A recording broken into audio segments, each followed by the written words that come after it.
I think that car accidents are on the rise, not your imagination. In fact, in the first 6 months of the year, there were 14% more wrecks this year than last year. Texting and driving, not the only problem, but a big part of it. Let us bring in Deborah Hersman, president of the National Safety Council, former chairwoman of the National Transportation Safety Board. We've talked about this, Deborah, a number of times on the air, and, you know, viewers may get sick of it, but this is a big problem, and it's only getting worse. I look at car commercials now, and I see they're promoting in-car connectivity and Wi-Fi. I understand why they're doing it. Doesn't look like we're any closer to solving the problem. Unfortunately, we see a tremendous amount of risk out on our roadways, and the statistics are showing us that that number is being borne out. The first 6 months of this year, we've seen a 14% increase in highway fatalities. Distraction is certainly a part of that. It's not the only part. I understand there's also more cars on the road because the economy has gotten better. But when you look at some of the stats, and they say upwards of 20% of wrecks are now caused by texting or other types of distracted driving.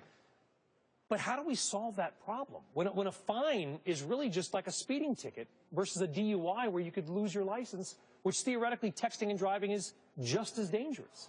That's right. It is just as dangerous. And I think one of our challenges is it's so widespread, it's so accepted. When we see people walking down the street, being distracted, sitting at a restaurant with another person, looking at their device, and then expecting them to behave in the car differently, that's one of the areas where we have a big challenge. Is society has really accepted this behavior, and unfortunately we've accepted it behind the wheel to a great degree. You're a DC insider. Is anybody talking about this? Are there any real proposed solutions? You know, there are proposals for providing incentive grants to states to provide texting and driving campaigns and to educate people. Does that work? It does work. You know, you are going to collect. Some of the people will change their behavior if you educate them. And this is certainly true for things like seatbelts. We've seen seatbelt use rates increase when you educate people.